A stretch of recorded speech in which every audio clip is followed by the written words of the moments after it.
certainly identified a gap there that although we might be talking about it at the research infrastructure level, our users are not thinking about it yet, and certainly very often requires their hand held to make sure that data are fair. And from within our community as well, large data sets, especially older time series, are still not fair and are a long way away from being fair. So I think there's still quite a long way to go. Having said that, I think we do need to move towards that. I think we've all seen the articles and the information regarding the issues of reproducibility in science. I think there's also a bit of a crisis at the moment in terms of confidence in science, and these are all linked and need to be sorted out together. So I think there is a fair amount of interest from funding agencies and policymakers in making this a reality, but I think it's also important that we as a community realize that this is the way that we have to go forward if we want to solve some of the large issues that we have, which are not just scientific, which are cultural and societal as well.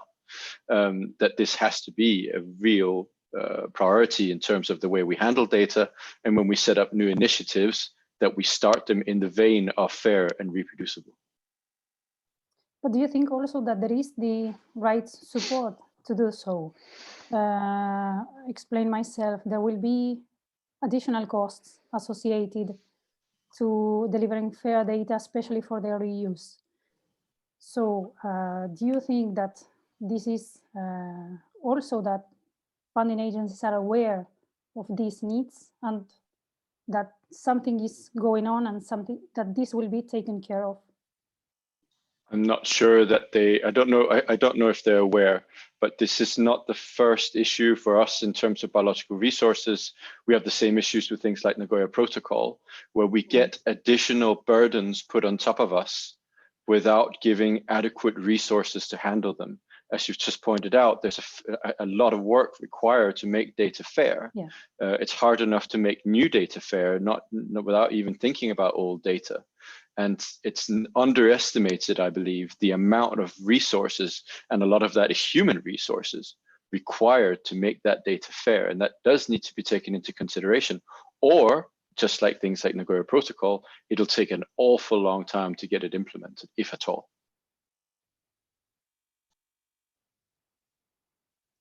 Any other thoughts on this?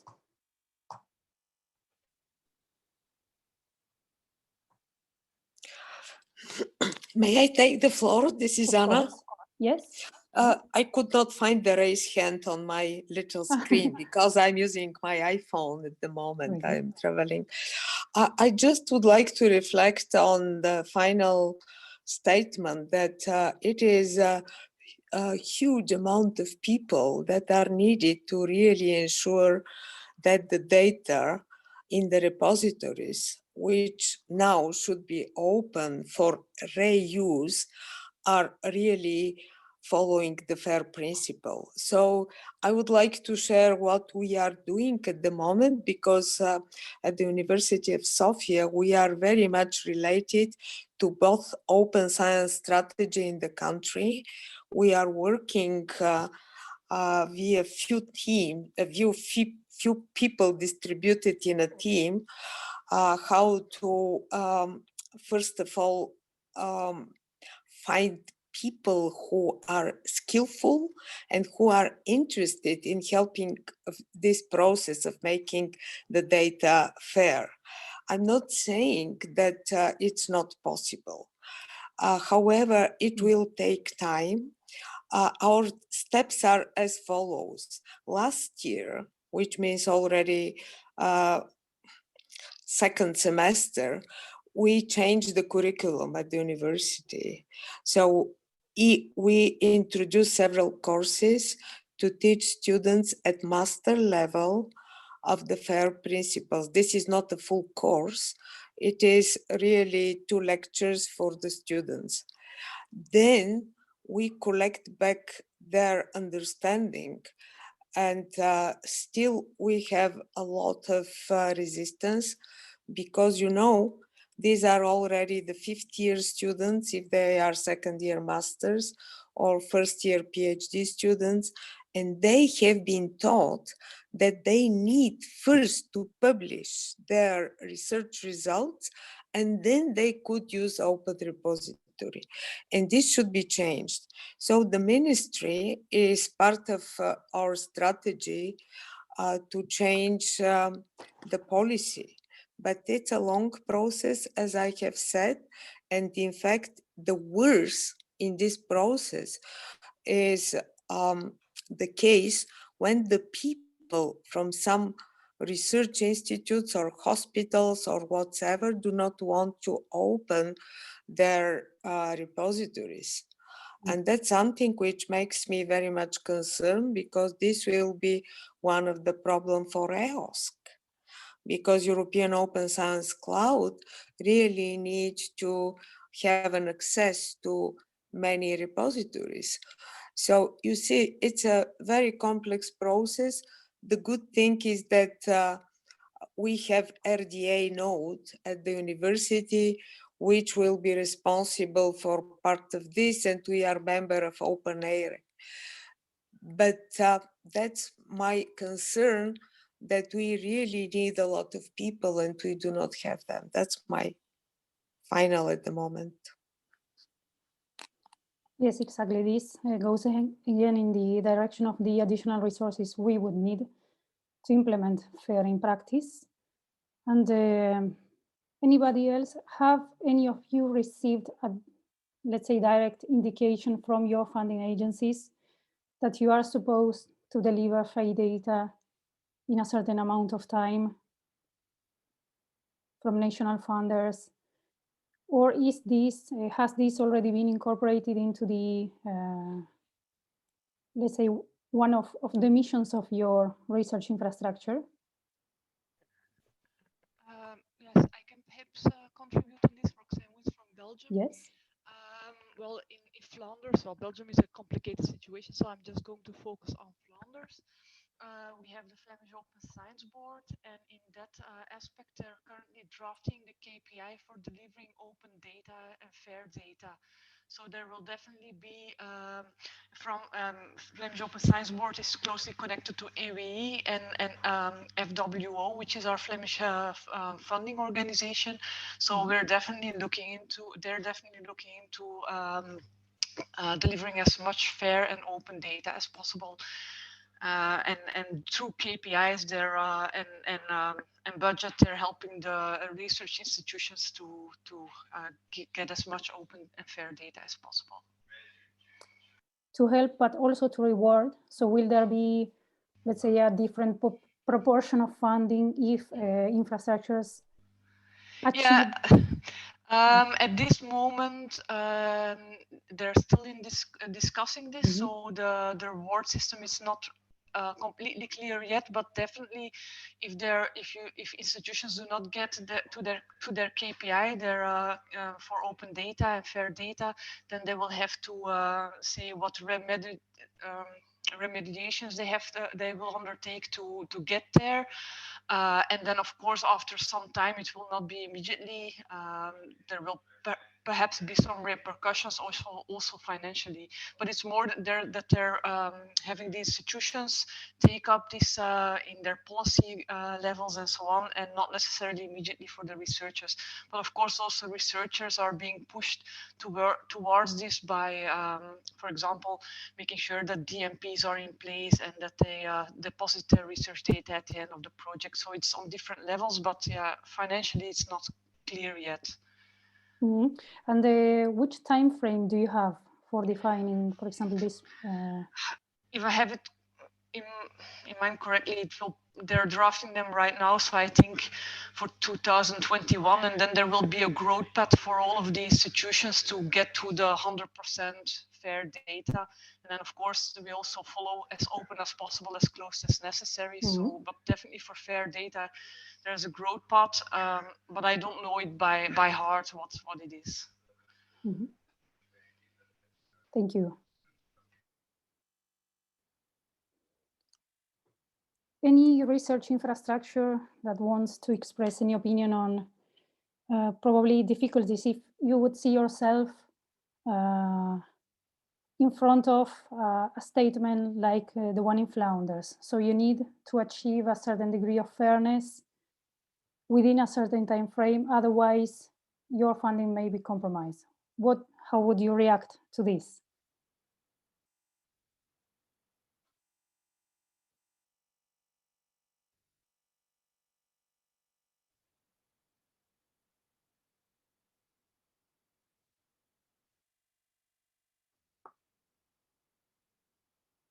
Okay, no.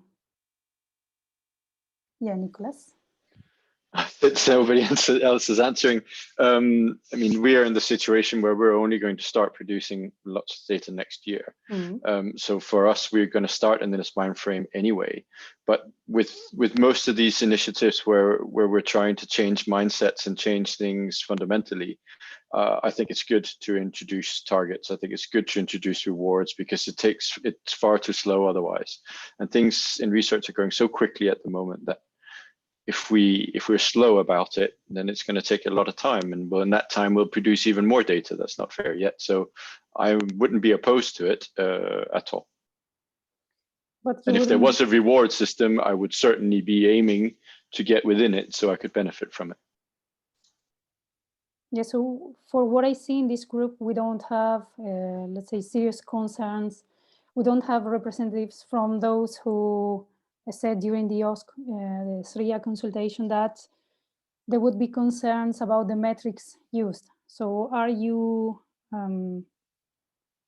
let's say, would you all be in favor of the use of metrics for the degree of fairness and KPIs based on this? Well, there were some concerns in the discussions taking place on the Flemish level, for example, that okay, in order to get to the KPIs, researchers or research infrastructures would be publishing single files as data sets instead of grouping everything together, just to get to an as large amount as possible. So there were definitely things being built in to prevent this, to prevent that every, let's say, there are some research infrastructures who focus on, for example, I'm just giving an example, biodiversity. They're working with big collections, for example, a plant sample, and that they would submit this single plant sample as a research data set. So there are some concerns. It's not like that we think they would do that, but it's necessary to explain them. Okay, what is considered a research data set, and what do you need to do to make it fair and open and so on, to prevent a big amount of irrelevant data being submitted, being posted and shared. So there are some concerns, and they're being taken into account by the working groups. Okay. Thank you very much for that. We have still a few minutes. So what we could do is switch to another one of the questions.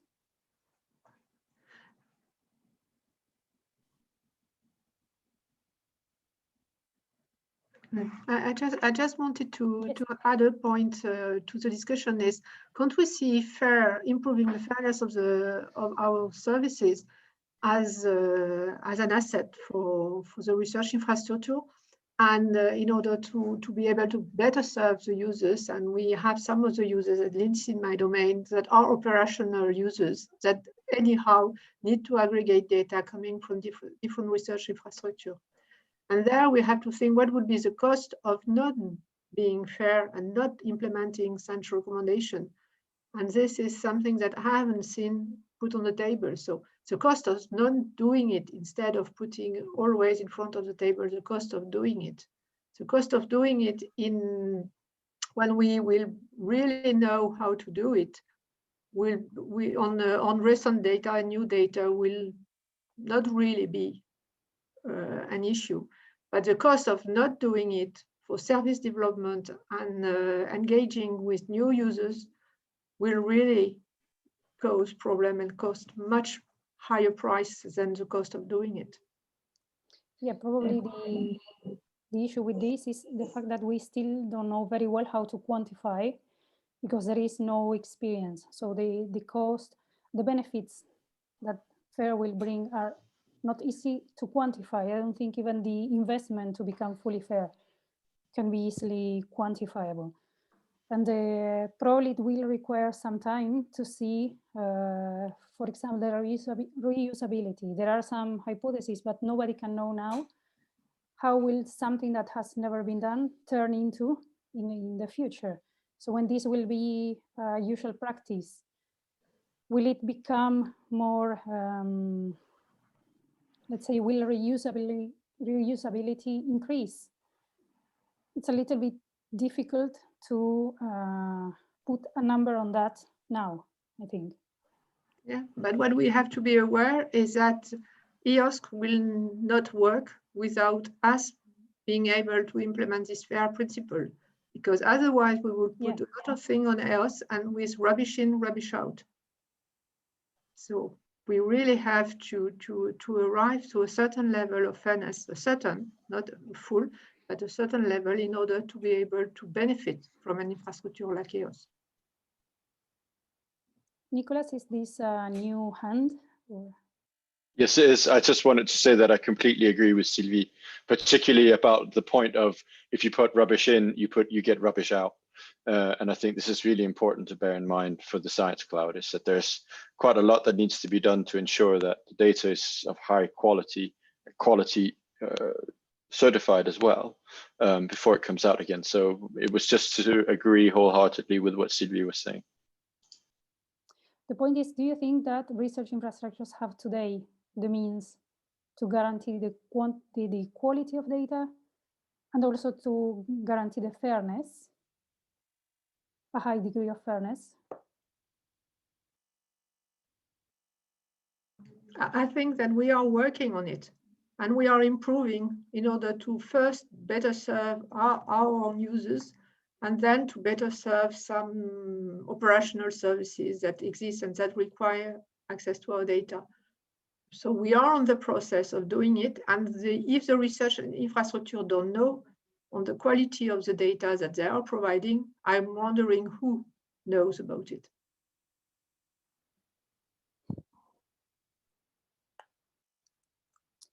Any other thoughts on this before we move? I follow the opinions shared.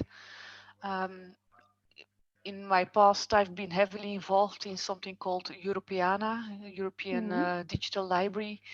And there, I think they made a mistake, but of course you can only learn from mistakes, in trying to get as much cultural heritage objects, cultural heritage data in the central repository as possible.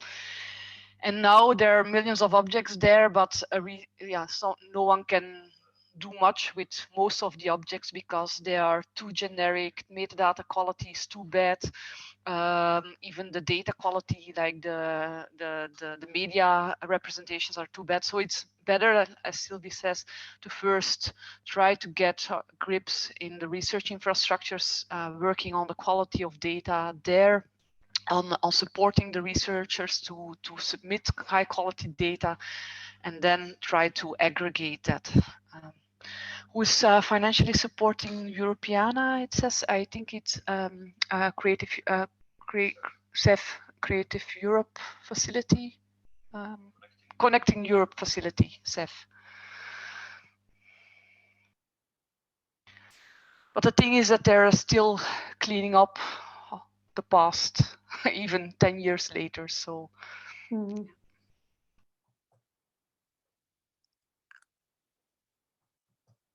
Yeah, thank you for this. Now I'm looking at the time also because we should probably start wrapping up.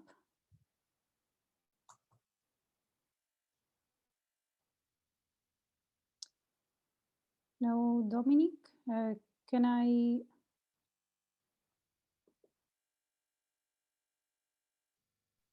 Sorry, I was unmuting, but you want to wrap up or start wrapping up already the whole session, or just question one? I think that we need to. We have time until 4 o'clock, no? Okay. Yes, I think so, according to the program. Okay, sorry, I understood we needed to wrap up 10 minutes before. Okay. So we can, I think, briefly discuss the second question. In the Yes. meantime, I will try to send you some notes for the wrap up. Yeah, okay. All right, thanks. Thanks to you. So we propose this second question, which has already been a little bit touched upon. So do your research infrastructures have policies for fair plus reproducible data services and corresponding incentives for researchers?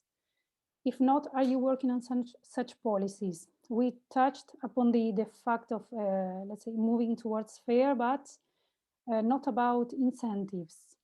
Are you aware of incentives being put in place in your research infrastructures? Do you think this would help also? Do you think it's necessary?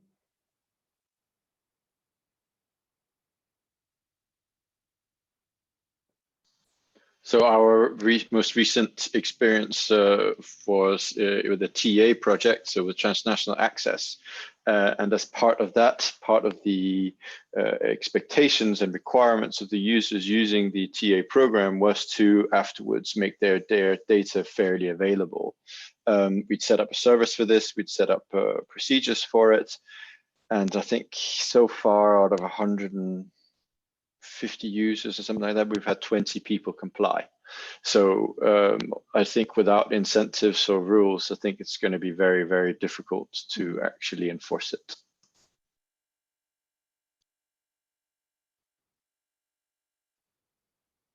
Thank you, Nicholas. But as to your question, as a research infrastructure at the moment, no, we don't have a policy forcing people to do so. Because we're experimental, means people come to our facilities to do their research. Very often we're not the last step in the research, so their data only gets submitted to a depository later on. Mm-hmm. Okay. Thank you, Nicholas. Anyone else has any experience in this?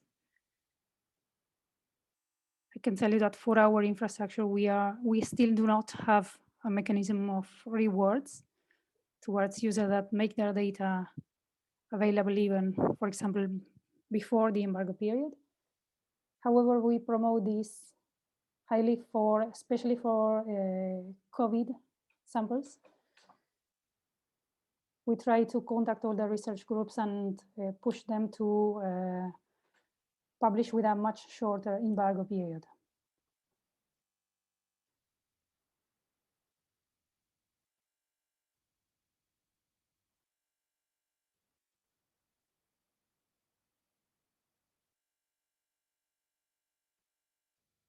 May I ask a question? Yes. So those research infrastructures that are producing data themselves as observatories, I mean, theoretically, there's nothing holding them back from making their data fair and following standards of reproducibility. But how many of those have actually done so far? Because as you've just pointed out, and the point I made before is that we only have so much that we can do vis-a-vis our users. But those infrastructures that are data producers, like observatories, what do? Are they already working in the vein of fair and reproducible? I think so. I think so. Actually, the astronomers are one of the most advanced communities probably in this.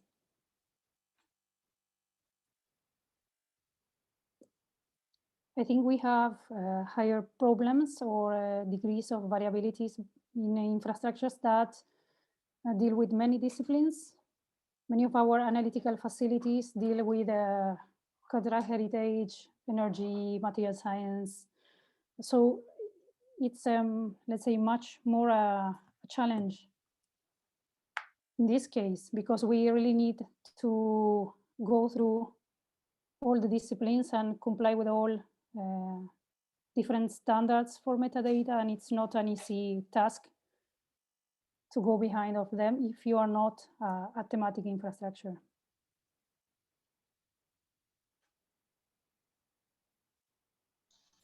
Thank you. Thanks to you.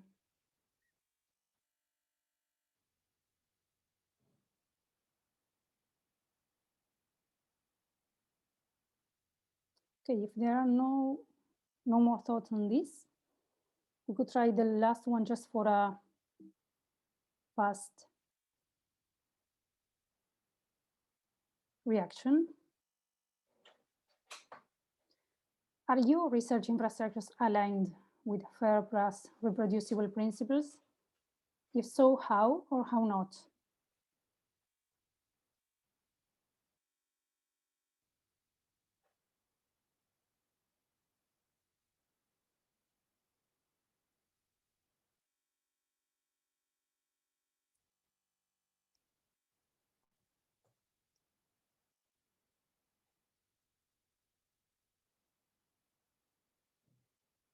No thoughts on this.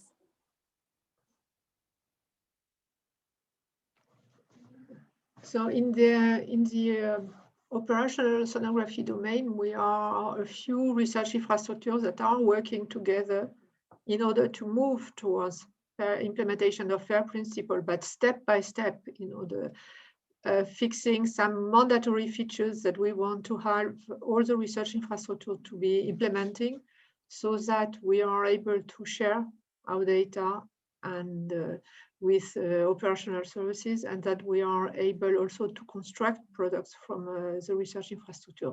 So I will not say that we are aligned with FAIR, but we are moving towards. And I think we need to be pragmatic and move step by step, taking into account the priorities that we have already at our research infrastructure level and at the level of the research infrastructure that we work together, that are used together by end users. Yeah, thank you, Sylvia. I suppose that this is the situation of most the research infrastructures which are moving towards FAIR now and trying to implement FAIR in practice.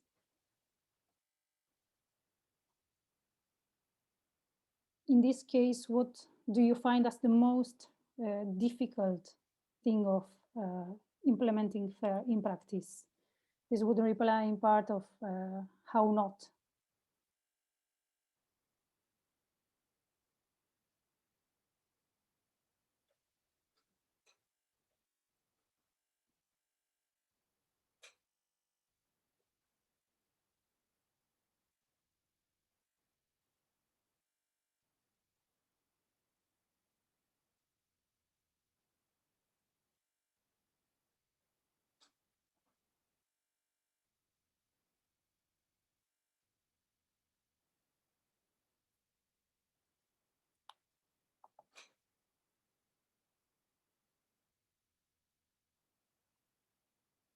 Now, according to some of the reports, the most difficult part of FAIR would be the interoperable. Would you agree with this? Or do you think in your community, inside your community, data is already interoperable and this does not represent a challenge for you?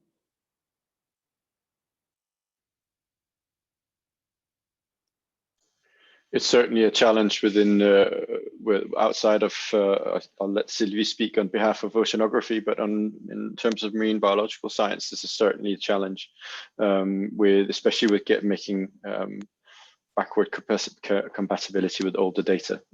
So it is certainly a difficulty and one that's not that easy to fix. And I think this again ties back to one of your original questions on resources available in order to do this. So, but certainly from an observation point of view, which is something that's not been very well organized in marine biological science up until now, there is quite a big push to standardize, to use the same data standards, same metadata standards, and so on. And that's actually going very well in the marine biological domain. How do you see it also cross-domain? Oh, I don't think I can answer that question, I'm afraid. Mm-hmm.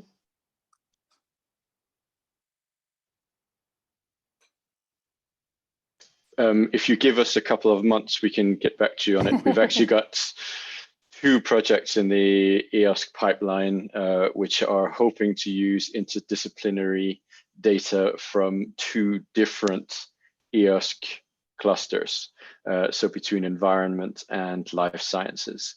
So if you get back in touch with us early next year, we'll let you know how compatibility goes. That would be an interesting example also for us, a useful example, since I think for analytical facilities, this could be one of the most difficult also tasks. We produce data in biology, we produce data also for environmental sciences, and we need to be sure that whatever we produce is compatible with what the other classes are doing. So I will come back to you for sure on this. No problem. Another example of this, there's currently an open call within the Green Deal call of Horizons 2020, exactly, focused on the digital twin, which is going to try and bring an awful lot of data together, a lot of it from oceanography, but hopefully also from biology. So this will also be an interesting exercise. But in terms of what I was speaking about earlier is, well, we think it's quite interesting as well to try and see if we can actually use the Open Science Cloud as was intended to make different data from different disciplines interact with one another, which is why we're trialing this across environment and life science. Because if that doesn't work, well, you know, that puts a serious question mark on the first question of this morning: are we going to pay 10 grand to participate in EOSC? Well, if that doesn't work, then probably not. Yes. Yeah, I agree. Thank you for your comment.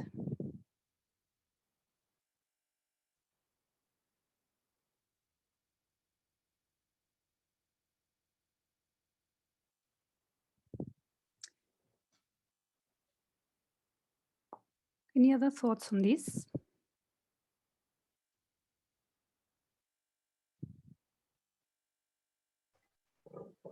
For now, Dominic here. We should probably move to the wrap-up. Okay. I sent you a presentation with some points that I noted from the discussion. So have a look, and we probably need to switch to the plenary very soon. Okay, thank you, Dominic.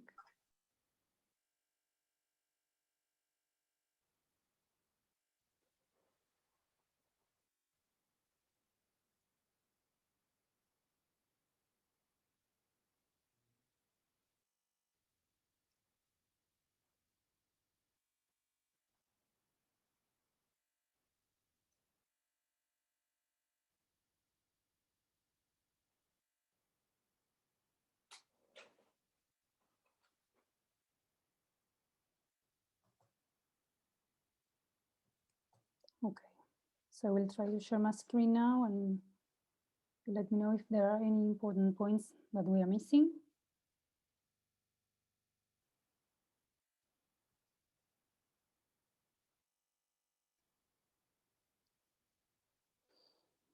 Okay, so regarding the first question, so whether funding agencies and the policymakers are aware of consider fair a priority and the outlook for the future. Now, we all agree that fair is necessary to provide a good service to users, but it will take time. And it will imply also that infrastructures will have additional costs, including human resources. These costs may be underestimated. At the moment, they may not be certain.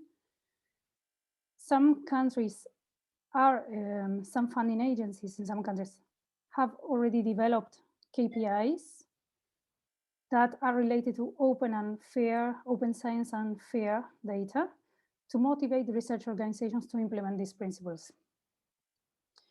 And there will be also in the future reward or penalty systems once the framework is correctly identified. So the discussion on which are the correct indicators to use is still going on.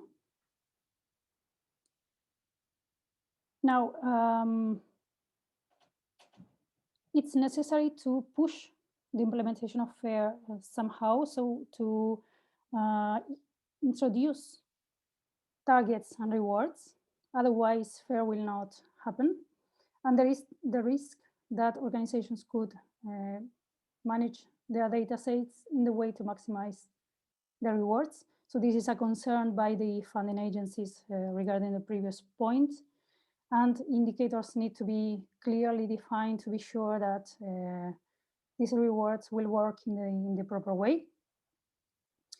When talking about the costs of producing fair data, we need to take into account also the cost of not producing fair data. So the benefits we are missing. And we still need to measure these benefits because this will come with time. And we need to set clear indicators to be in a good position to measure these benefits in the future. Now, to make EOSC a useful infrastructure, we must move to fair data of high quality and certified. Research infrastructures are at the heart of it, but it is uncertain if they currently have sufficient means to do so. So the quality of data should be on the infrastructures. Regarding the second question, do your research infrastructure have policies for fair plus reproducible and corresponding incentive for researchers? In many research infrastructures, there are still no concrete incentives to apply fair principles, although, and there are no frameworks for fair data in the infrastructure, so there are no policies of reward in place, although many of the research infrastructures understand the importance and they are moving towards the implementation of fair principles. Regarding the last question, are your research infrastructures aligned with fair plus reproducible principles? If so, how or how not? Some areas, for example, oceanography, research infrastructures collaborate across institutions to move together towards fair principles. So this is more developed. There is an understanding of the importance to provide fair data and of the advantages. And we need to be pragmatic and move step by step based on the existing practices in the research infrastructures. So this will be a gradual process. There will be problems in the middle, but we need to move it forward. And interoperability is one of the biggest challenges in some areas, for example, in biological sciences, but the push is there. Significant resources are needed to achieve interoperability, yeah, especially between disciplines, but not only. Is there any important point missing? Okay, developing KPIs are still in full discussion.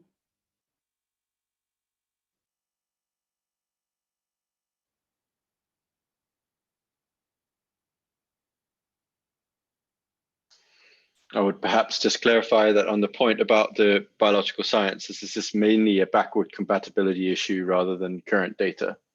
It's making older data and long-term data sets compatible with newer ones rather than it being a sort of consistent problem. I think it was your previous slide. Yeah.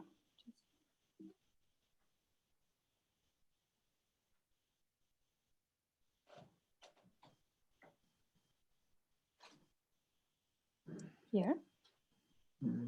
It's maybe the one below. Slide number 3. Yeah, there we go. Yeah, it's just a interoperability. Yeah.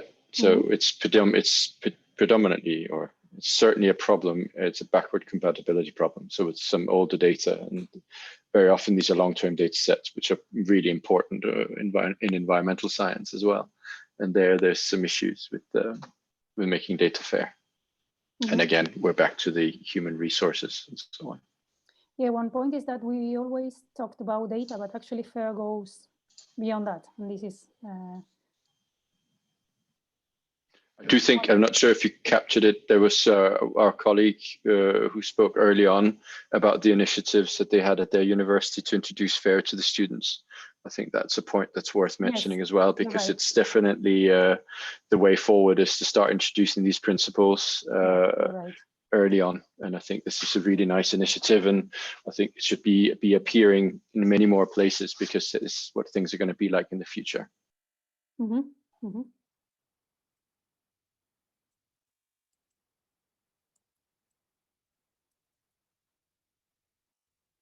Yeah.